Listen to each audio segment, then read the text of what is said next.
friends, namaskar, good morning, good evening and good afternoon. Most welcome to our channel Chemistry Classes with Rajesh Gaur.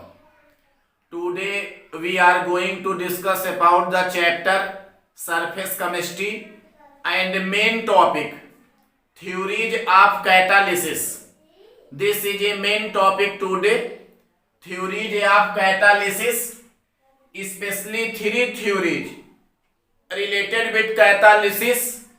First है आपका जिसे कहा जाता है intermediate compound theory.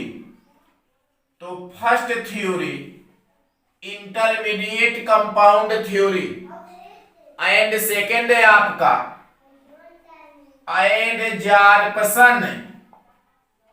Eid-Jarpson theory and third theory is called modern Eid-Jarpson theory. Three main theories related with catalysis and catalysts. तो three थ्योरियों के बारे में हम लोग आज जिक्र करते हैं। This is a very interesting topic.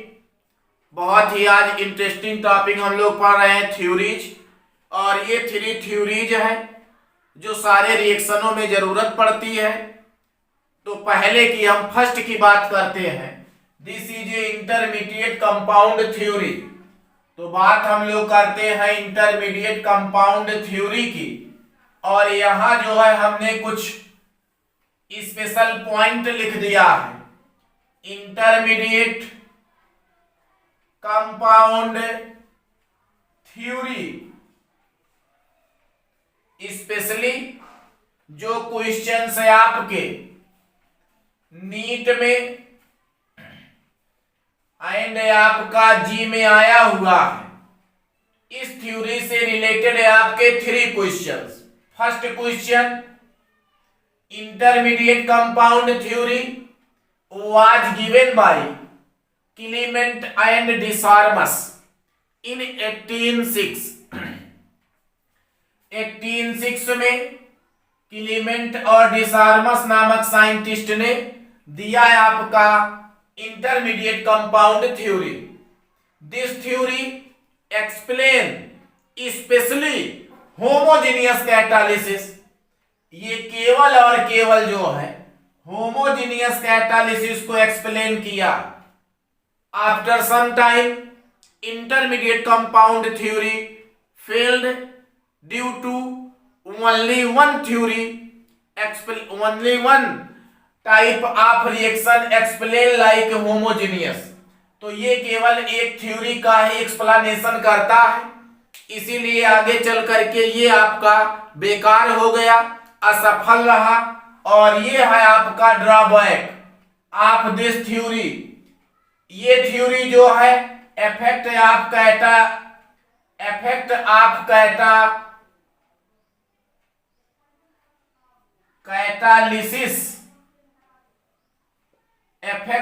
Catalysis promoters and poison, या कैटालिटिक कह लीजिए।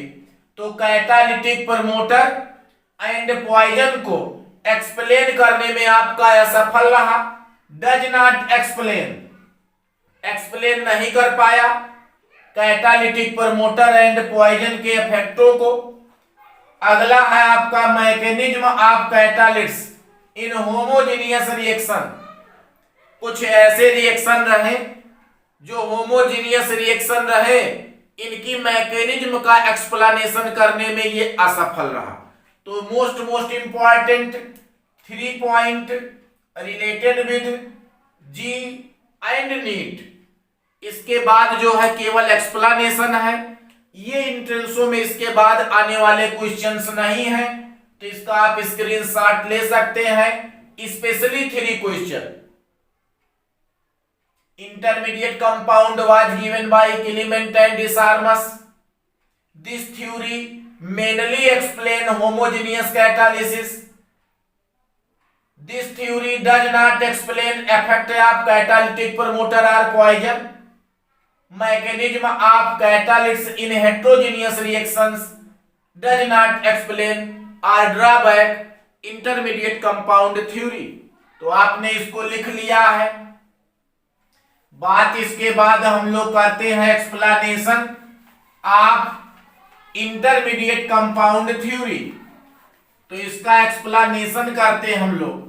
Intermediate compound theory, according to this theory A plus B is equal to AB.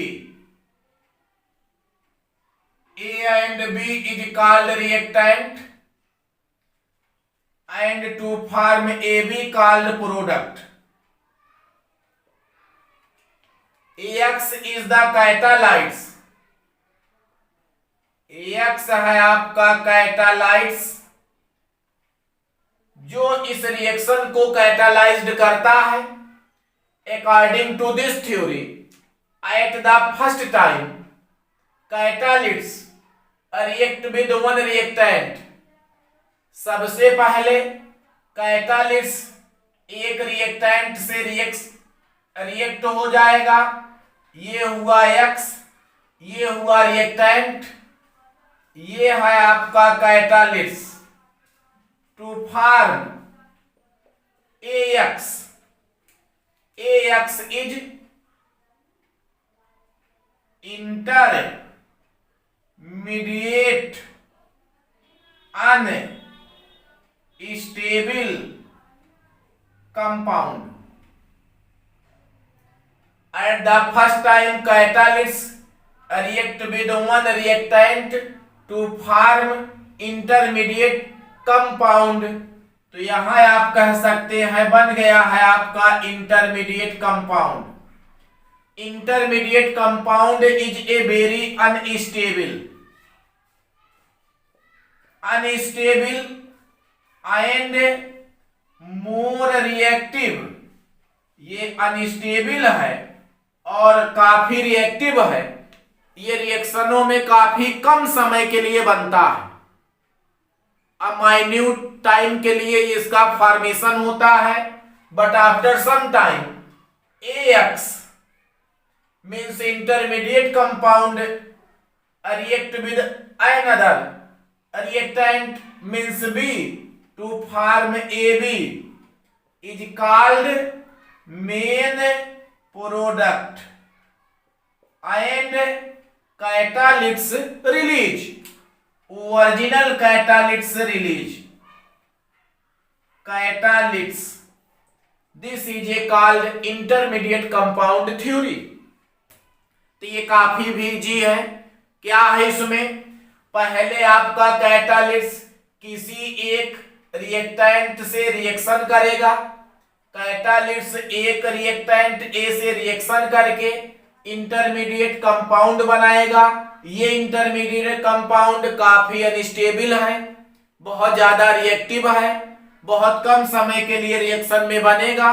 तुरंत ये अदर रिएक्टेंट से रिएक्शन करेगा और बनाएगा मेन प्रोडक्ट और आपका कैटालिट्स रिलीज होगा ज्यों का त्यों अपने ओरिजिनल फॉर्म में। According to this theory catalysts react with one reactant to form intermediate compound. Intermediate compound is unstable, more reactive compound, form minute time. After some time intermediate compound react with another reactant to form main product and release catalysts in its original form. तो original form में इसे क्या करता है? मुक्त कर देता है, रिलीज कर देता है। इसके लिए हम लोग देखते हैं एक एग्जाम्पल। एग्जाम्पल क्या है?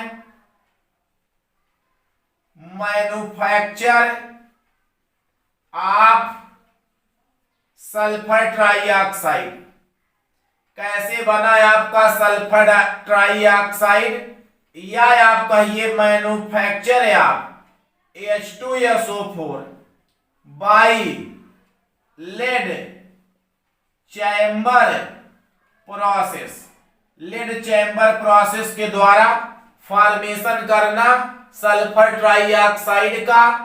इसके पहले हमने बताया H2SO4 का फॉर्मेशन नहीं होना है। तो ये है आपका SO2, रिएक्शन किया O2 से, कन्वर्ट हो गया है आपका SO3 में, और यहां आपका कैटालिस्ट है नाइट्रिक ऑक्साइड। तो यहां हम लिख लेते हैं अकॉर्डिंग टू दिस थ्योरी, इस थ्योरी के अकॉर्डिंग पहले आपका catalyst nitric oxide is a catalyst, catalyst react with one reactant. तो NO react with one reactant to form NO2। NO2 is a intermediate compound, this is an unstable compound, बहुत ही minute समय के लिए बनेगा। NO2 react with another reactant SO2 to form, O के द्वारा ये oxidised होगा, फॉर्मेशन करेगा SO3 का, और ये होगा आपका मेन प्रोडक्ट, और रिलीज होगा यहां से आपका nitric oxide is a catalyst in its original form. तो ये आपका ये रिएक्शन है, और रिएक्शन का ये है आपका मैकेनिज्म। ये क्या है आपका मैकेनिज्म है। This is specially explained bye homogeneous catalysis mainly. ये आपका gas oxygen gas and form sulphur trioxide gas. तो इस थ्योरी के अकॉर्डिंग क्या होगा, पहले कैटालिस्ट एक रिएक्टेंट से रिएक्शन करेगा, बनाएगा इंटरमीडिएट कंपाउंड जो काफी अनस्टेबल होगा, माइन्यूट टाइम के लिए बनेगा। तुरंत ये आपका दूसरे रिएक्टेंट से रिएक्शन करेगा, ये पहले से कर लिया, इंटरमीडिएट कंपाउंड बनाया, बचा SO2, उससे रिएक्शन करेगा, बनाएगा मेन प्रोडक्ट, और रिलीज होगा catalyst it's original form, original form के रूप में। This is a called intermediate compound theory, specially explained in homogeneous catalysis. तो ये है आपका जिसे कहा जाता है कि ये क्या है आपका इंटरमीडिएट कंपाउंड थ्योरी। आप दूसरा भी एग्जाम्पल देख सकते हैं, हम लोग दूसरा एग्जाम्पल देखते हैं, जैसे इंटरमीडिएट कंपाउंड थ्योरी का अदर एग्जाम्पल क्लियर हो जाइए, काफी भी इजी है, आता है तमाम बोर्डों में, all board examination for most important intermediate compound theory, very easy है ये आपका। ये है C2H5OH, this is called ethyl alcohol, ethyl alcohol और एथेनॉल, प्रेजेंस ऑफ सांद्र concentrate H2SO4 at 100 to 140 degree Celsius. तो यहां हम प्लस कर ले, 2 मॉलिक्यूल रहता है आपका एथिल एल्कोहल का, ये आपका रिलीज हुआ वाटर और बन गया C2H5O, C2H5 diethyl ether and plus H2O। Water का एक मॉलिक्यूल एलिमिनेट हुआ है। This reaction is called dehydration of alcohol, और आप कह सकते हैं formation of ester. This formation of ester नहीं, ये आपका क्या है, ईथर। वो आपका फंक्शनल ग्रुप है, 2 एल्किल ग्रुप अटैच्ड है, तो इसे कहा जाता है ether. Formation of ether means die ethyl ether. तो रिएक्शन पे आते हैं। आपका यहां कैटालिस्ट क्या है, कंसंट्रेट H2SO4। इसके प्रेजेंस में 2 मोल एथिल अल्कोहल से वाटर एलिमिनेट हो जाता है और बन जाता है die ethyl ether. This reaction is called dehydration of alcohol. 1 mole of water eliminated by alcohol, 1 mole of water eliminated by alcohol is called dehydration of alcohol। 1 mole water का alcohol से निकालना ही कहलाता है डिहाइड्रेशन ऑफ एल्कोहल। अब यहां हम देखते हैं इसका मैकेनिज्म। इसका देखते हैं हम लोग क्या मैकेनिज्म। होमोजेनियस, ये भी आपका लिक्विड, और यहां आपका ये भी क्या है, लिक्विड। तो चलते हैं according to this theory. At the first time catalyst react one reactant, दोनों रिएक्टेंट सेम है, चाहे जिससे आप रिएक्शन करा लीजिए। तो ये है आपका C2H5OH plus H2SO4 heated at 100 degree Celsius. चूंकि डिहाइड्रेशन है, 1 मोल वाटर रिलीज होगा, एलिमिनेट होगा। वाटर हमने रिलीज कर दिया, एलिमिनेट कर दिया, जो बच गया उसे आप लिख लीजिए C2H5HSO4। Name ethyl hydrogen sulphate. Ethyl hydrogen sulphate is called intermediate compound. This compound is very unstable and more reactive, react with other reactant। ये दूसरे रिएक्टेंट से रिएक्शन करेगा। तो ये हो गया है आपका, आप लिख लीजिए ऐसे C2H5HSO4 और प्लस अदर है आपका रिएक्टेंट क्या बचा, एथिल अल्कोहल। यहां से आप इतना निकाल दीजिए, ये क्या है H2SO4, तो plus H2SO4। This is called catalyst, is it's original form.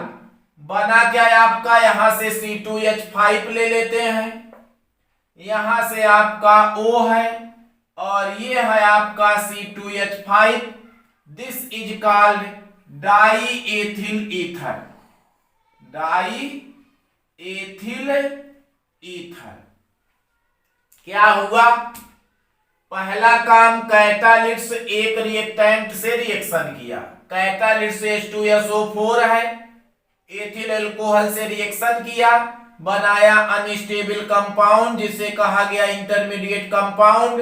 Intermediate compound at once react with other reactant, दूसरे रिएक्टेंट से रिएक्शन किया, ये दूसरा हो गया, और बनाया मेन प्रोडक्ट कैटालिस्ट को किया रिलीज इसके ओरिजिनल फॉर्म में।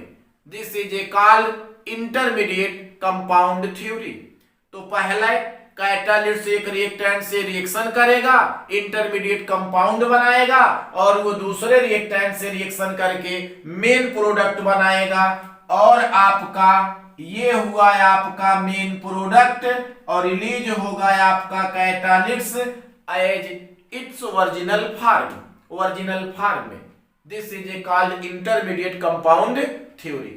तो ढेर सारे एग्जाम्पल्स हैं related with intermediate compound theory. तो नेक्स्ट एग्जाम्पल देखते हैं हम लोग इंटरमीडिएट कंपाउंड थ्योरी का related with organic chemistry. Most important reaction है आपका Friedel Crafts reaction. What is the Friedel Crafts reaction? This is called benzene react with RNAX, presence of anhydrous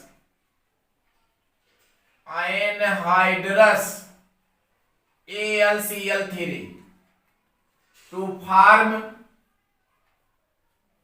benzene ring and R plus HCl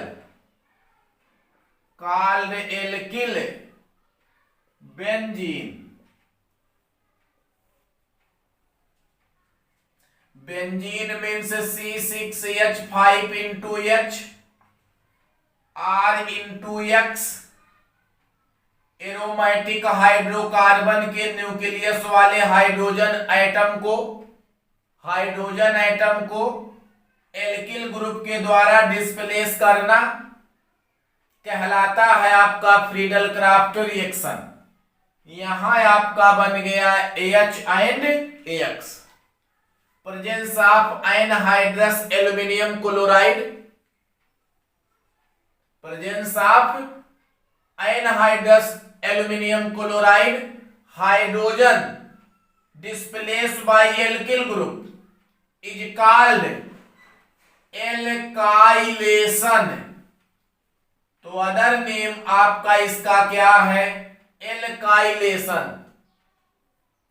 presence of hydrogen in any aromatic hydrocarbon, किसी भी aromatic hydrocarbon के nucleus वाले hydrogen को alkyl के द्वारा replace करना कहलाता है आपका फ्रीडल क्राफ्ट रिएक्शन। उपस्थिति प्रेजेंस होना है एनहाइड्रस एल्यूमिनियम क्लोराइड की, presence of anhydrous aluminium chloride, presence of hydrogen in any aromatic hydrocarbon of nucleus replace by substitute by alkyl group called Friedel Crafts reaction type of alkylation. यदि benzene के nucleus वाले hydrogen को alkyl के द्वारा substitute किया जाए anhydrous aluminium chloride के presence में, तो this reaction is called Friedel Crafts reaction. But यहां से जो है हम लोग इसकी देखते हैं mechanism on the basis of intermediate compound theory. ये हो गया है आपका mechanism divided into 3 step. First है आपका क्या है? R and X plus catalysts AlCl3, catalysts react with one reactant to form intermediate compound theory. तो यहां से आपका कैटालिट्स के द्वारा रिएक्ट हो जाता है और यहां रिलीज करता है R पॉजिटिव, एंड आपका यहां यदि आप ले लेते हैं X, और ये आपने ले लिया है AlX3। AX मीन से आपका क्लोरीन, फ्लोरीन, ब्रोमीन। तो यहां यदि ले लेते हैं तो बन जाता है Al, AX4 नेगेटिव। ये आपका AlCl3 है, एल्यूमिनियम क्लोराइड ट्राई हैलाइड है, AlX3 बन गया AlX4 negative charge. This is a called intermediate compound theory. अब इंटरमीडिएट कंपाउंड थ्योरी आपका हो गया R positive. Intermediate compound R positive react with other reactant. Other reactant क्या है आपका बेंजीन, इससे रिएक्शन करेगा आपका R positive and to form benzene and R called alkyl benzene. But in third step AlAX4 minus react with hydrogen ion to form H and X plus AlX3. This is called catalyst. तो ये आपका mechanism of organic compound explain by Friedel Crafts reaction. पहले आपका catalyst एक reactant से reaction करेगा, बनाएगा intermediate compound जो होगा अनस्टेबल। ये दूसरे रिएक्टेंट से रिएक्शन करेगा, बनाएगा आपका मेन प्रोडक्ट, और मेन प्रोडक्ट यहाँ आपका क्या है एल्किल बेंजीन, और ये आपका कैटालिस्ट होगा ओरिजिनल फॉर्म में रिलीज। तो ये आपका हाइड्रोजन आयन से रिएक्शन करके बनाएगा AlX3। तो ये है आपका mechanism of Friedel Crafts reaction on the basis of intermediate compound theory.